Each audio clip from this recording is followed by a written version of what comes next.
साथ एक बार फिर से बहुत कुछ शेयर करने के लिए। कहते हैं ना कि दाल में काला नहीं, पूरी दाल काली है, और इसमें मैं चुप नहीं रहूंगी। बात अभी जस्ट जो भी कुछ सामने पता चला है मैं आप लोगों से शेयर करना चाहती हूं। ममता के केस में एक बहुत बड़ा खुलासा हुआ है। ममता के केस में जिसको लोग लीपापोती कर रहे थे, लोग छुपा रहे थे, लोग कई तरह के प्रोपेगेंडा बना रहे थे, धमकियां दिलवा रहे थे।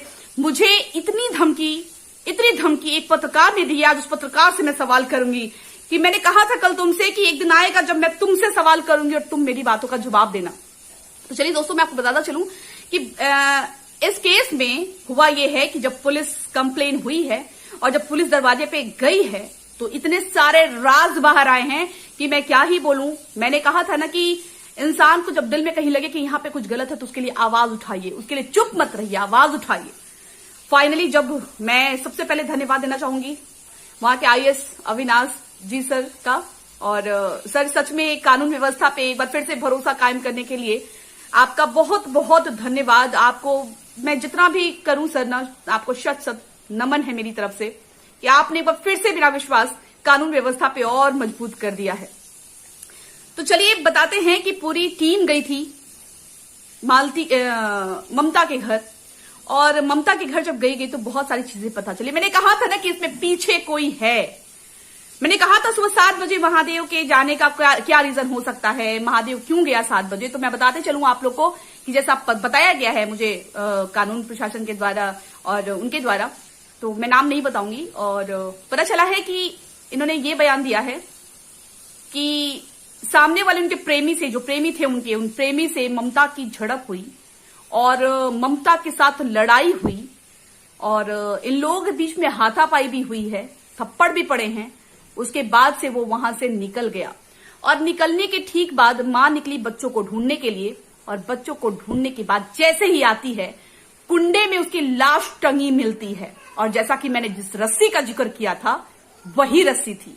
कहते हैं ना कि हे भगवान मुझे इतनी शक्ति देना कि मैं इन जैसे झूठों के सामने लड़ सकूं। इतनी सारी बातें की गई, हमें इतना बदनाम करने की कोशिश की गई, लेकिन हम किसी भी महिला के साथ गलत नहीं होने देंगे। कुंडे में उसकी लाश टंगी मिली, जब घर आए उसकी लाश को उतारा गया, उस पर विचार विमर्श किया गया, और सब कुछ आपके सामने है। अब फिलहाल अब ये रीजन रह गया है कि उस लड़की के पीछे क्यों और कैसे मौत हुई है वो जानना है, इसके पीछे का रीजन क्या है। और दूसरी बात मैं बताते चलूं आपको कि कानून ने ये बोला है कि बेशक आप हमारी मदद कीजिए, और आपका भी एक अधिकार है कि आप भी लड़ सकते हैं। आप हमें चीजें, और हम अपना काम करेंगे, आप अपना काम करते रहिए। भारत का नागरिक होने के नाते आप लगे रहिए। और ममता का मोबाइल क्यों नहीं दिया गया? ममता की मोबाइल में ऐसा क्या था? ममता की मोबाइल को पुलिस को हैंडओवर क्यों नहीं किया गया? तो पुलिस को ममता का मोबाइल चाहिए। अगर नहीं दिया गया तो मैं यहां से वकील हायर कर रही हूं, और वो वकील एक मुकदमा कायम कराएगा और जिसपे बहुत सारे लोगों का नाम होगा। ये मैं अब यहां वीडियो में बोल रही हूं क्योंकि अब चीजें क्लियर हो चुकी हैं, क्योंकि पुलिस की बातें झूठी नहीं होती हैं। पुलिस से सारे तथ्य छानबीन जांच पड़ताल करने के बाद, मैं ये नहीं कहती मां की गलती थी, मैंने कभी नहीं कहा मां की, बस मां ने मैटर को छुपाया क्यों, मां ने मैटर को दबाया क्यों, मां ने झूठ पे झूठ क्यों बोला? आखिर मां हर कदम पे झूठ बोल रही थी। कहते हैं ना क्राइम हमेशा दस्तक देता है, उस बच्ची के पीछे मरने का कौन कारण है, कौन वजह है, वो सामने आना चाहिए।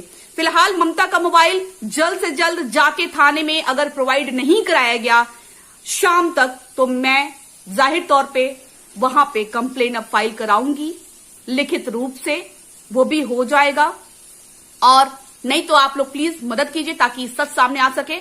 मैं आप लोगों से हाथ जोड़ के विनती करती हूं, इस पे जो लोग हैं, जो उनके घर परिवार, उनके ससुराल वाले, उनके मायके वाले, जो भी लोग हैं, आप लोग प्लीज ममता के फोन को पुलिस प्रशासन को प्रोवाइड कराइए ताकि इस पे जांच हो सके, सच और पूरी तरीके से सामने आ सके।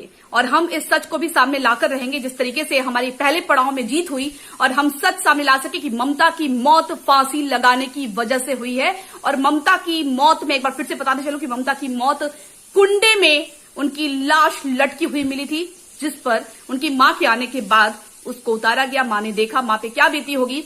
अब मैं बोलती हूं कि माता श्री आपने सच अगर पहले ही बता दिया होता तो हम लोग इतना परेशान नहीं होते। आपकी बच्ची के लिए इंसाफ की लड़ाई लड़ रहे हैं। अब ये इंसाफ की लड़ाई, ये जंग जारी रहेगा। मैं आप लोगों से दरख्वास्त करती हूँ, रिक्वेस्ट करती हूँ, जितने भी यूट्यूबर हैं जो सच का साथ देते हैं, कि प्लीज इस पे अपनी आवाज बंद मत करिएगा। ममता के गुनहगार भी सामने आने चाहिए। किसके कारण ममता की मौत हुई है, जो भी कुछ है, वजह बेवजह सब कुछ जो भी है वो सामने आए, ताकि हम शांति से रात को सो सके, क्योंकि मेरी रातों की नींद और दिन का चैन छीन चुका है।